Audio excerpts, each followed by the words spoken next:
Straight out of Compton, original streets. Grew up with the lion, see what the criminals see. Now he a giant and a pivotal key. Got it down to a science, this the visual streets. He came up with bullet, he came up with turtle. Live life to the fullest, he put it all in the journal. We dodging them bullets, we jumping them hurdles. It's the hood postman, we in the streets universal. Hood postman, Professor Melly Mel. This is not a glorification or a glamorization. This is an education.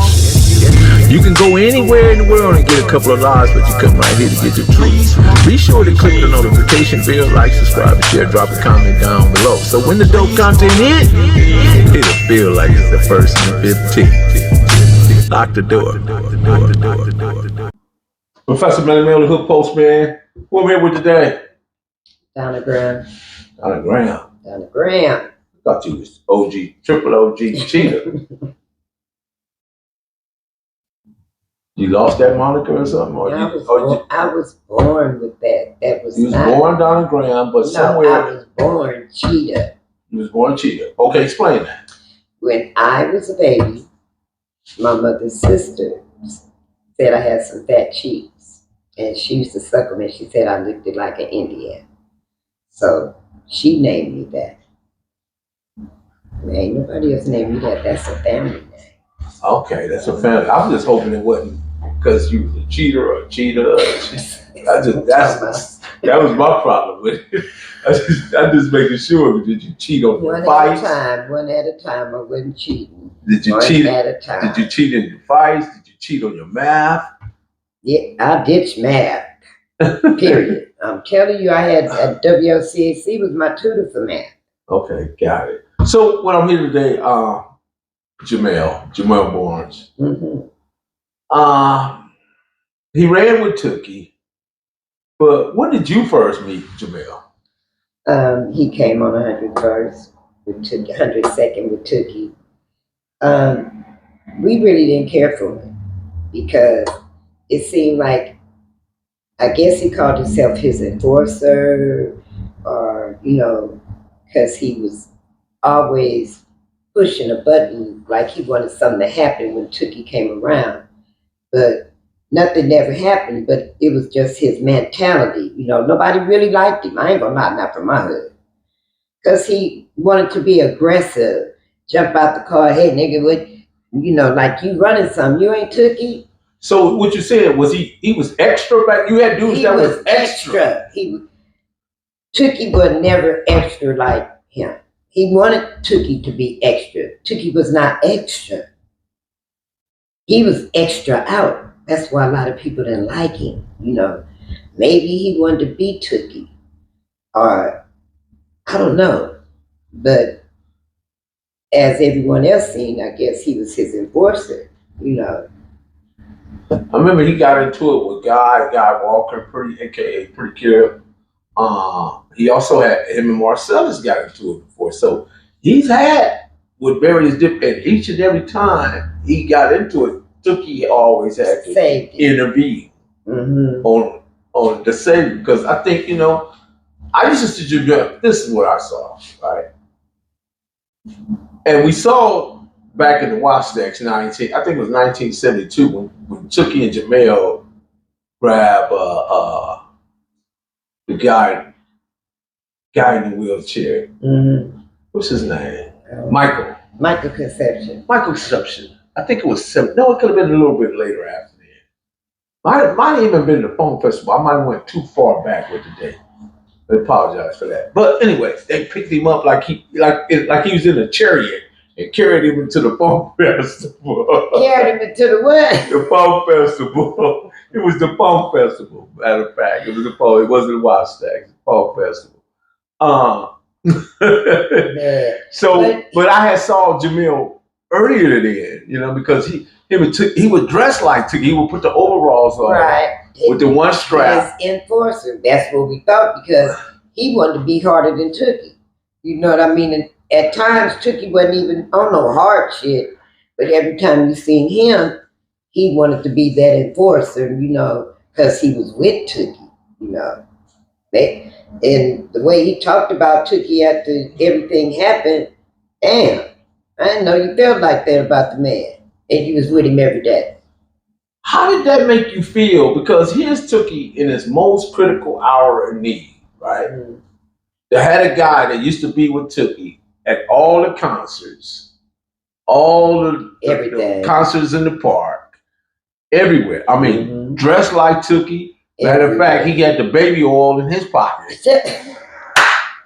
I'm not playing with you, really, man. Jimel did. He had the baby oil in his pocket because he would rub Tookie down. Shut up! I don't know. You gonna stop it?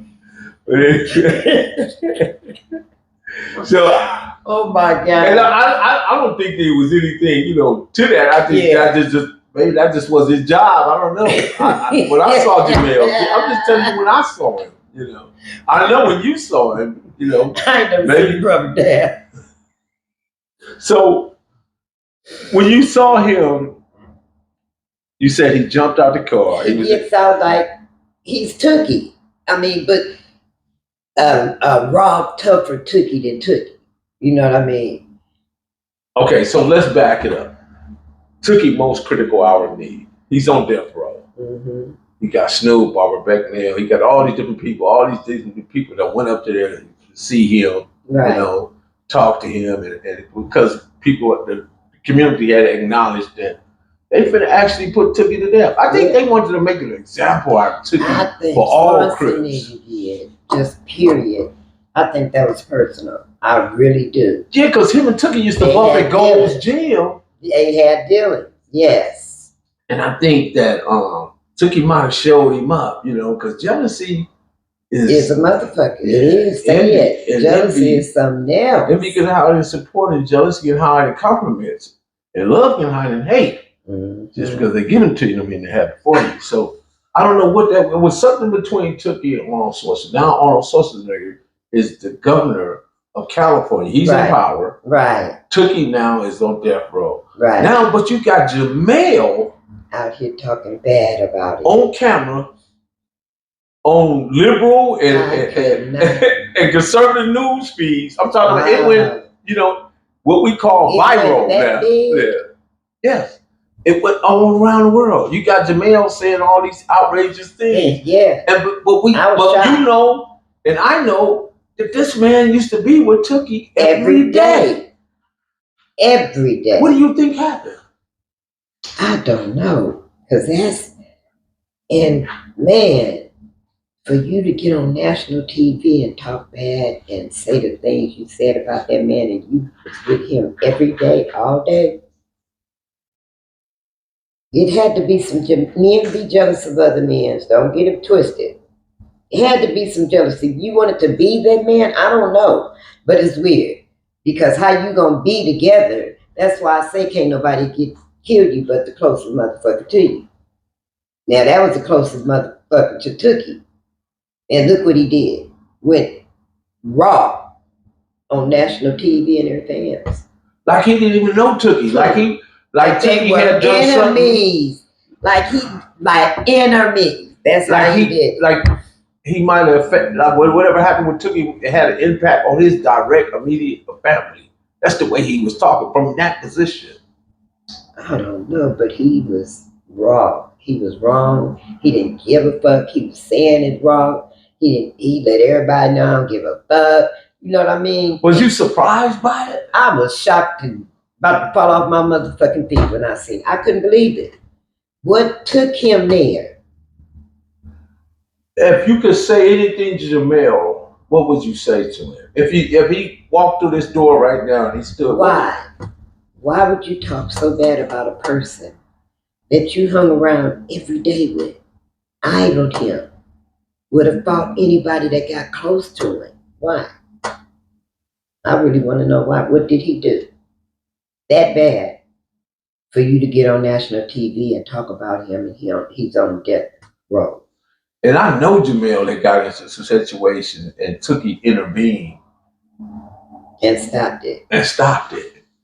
Because the individuals that Jimel called himself bossing up on or forcing up on or whatever, however he want to frame it, man, they were some deadly people,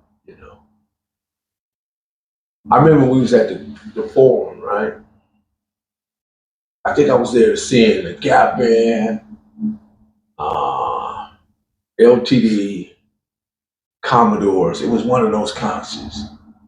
All of a sudden, the whole concert just stopped. They was coming through the door. They literally, these two dudes, right, stopped the whole concert. They didn't And walk everybody that was looking at the stage did this. Turn around and look back at these two big old cats. walking. Because you know how the form is, They it got no starts shirts at the on. top and then it drifts down, right? They stand at the top. They didn't have no shirts on. No. They had no shirts on. They had the overalls on and their muscles was popping out. Popping out. And Jimel had that baby oil in his body. I heard you got that baby oil. I ain't never seen it with no baby oil. Okay. No, I'm just clowning. But yeah, so that was like, okay. To me, that was power. He had power. Anytime a young man could do like this and niggas surround him, he had power. You know what I mean? He had it. And he could do that. And niggas would surround him, pop his fingers. You know, and the cold part about it, he was out here hard, but his heart was soft. His heart was like a teddy bear. He really was. But he did not do that murder, and I keep on saying he didn't do it. And I think they should have been doing a little more investigation because there was other people in that car. Got it. I remember the time, right, to show you how Tookie was. Tookie loved his baby Crips. Because I'm one of them. I was there, right? Alvin Whiteside from Moreland Park come through. Call himself, you know, because sometimes him and Dinosaur and them over there. But anyway, sometimes the bigger homies would call themselves chastising and roughing up the younger, you know. When y'all was getting roughed up. Yeah, kind of testing them. You know, it's kind of like what Mad Dog used to do on the east side, right? He tried them, yes he did. So Alvin come through there, right? So he had roughed up one of my homies like a little too much. We was ready to get on him. We was actually ready. Alvin. So he left. Tookie pulls up. Tookie's looking at us and like, for some reason he just knew that something wasn't right. Happened, yeah. Something right. So he started questioning us. So my homie told him what happened. Tookie didn't say nothing. He just pulled off. You know, he wouldn't find that guy. And I didn't see this, but he wrote about it in his book. I don't know what page it's on, but he wrote about it in his book. Tookie found him, grabbed him by the jaw, like here, out of that, right here, like picked him up and slapped him. Bah! Yeah, that shit bad. Slapping him. Yeah. He had that bad. He was slapping him in the face. Tookie literally, he was just that strong. Can you imagine the strength you got? You grab somebody around the lower jaw level, around the neck, and you take them and pick them up off their feet and slap them. Can you imagine this man sitting in this prison knowing that he didn't do that shit and he took it all the way to death? Yeah, because he was a true blue. Because he knew Tookie. There's a lot of people that went by the code back then. Yeah. Where they wasn't gonna snitch no matter what. Right, snitching was out. Snitching was out. That wasn't. Everybody knew that. If you from the 70s. And women was off. You wasn't even supposed to be touching women at all. You wasn't supposed to be shooting no innocent people. Grandparents, you know what I mean? Old folks sitting in their yard playing dominoes, getting shot up and shit. We wasn't doing none of that. When it's way out of hand. And it's our kids. No, it's our kids. It's our kids, and we cannot deny it. We had kids. Our kids that had kids. It's generation after generation, and they repeating what they seen, thinking it's the shit. It really ain't. I think the whole time Jamal Barnes had that mouth out bail. You think so? Yeah, he had to mop out bail. You know, he get into jail, he gonna mop it out and get out. You know, he gonna use his mop to get out of jail. Damn. You know, just from just being around him and seeing him. You know, and I'm not. You know, don't take me. It's not facts with what I'm saying. I'm just, you know, it's just an assumption of mine or something I'm assuming. Right. It don't have to be facts. But Jimel moved different. He moved different. And I don't know where he's at right now, but last time I seen him, he was kind of cuckoo.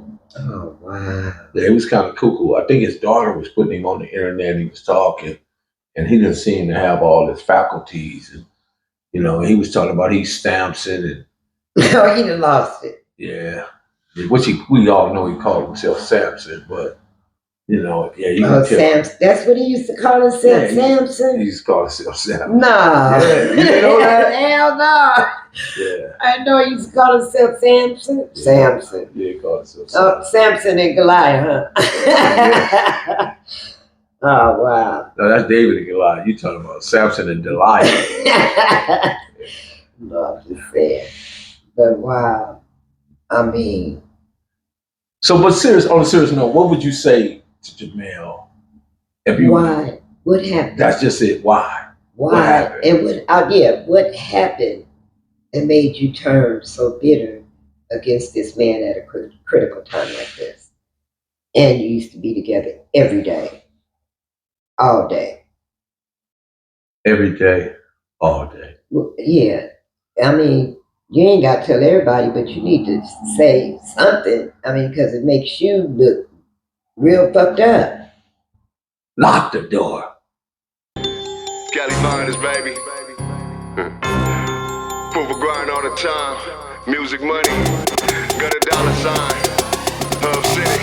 I'm a street nigga. Streets fuck with me.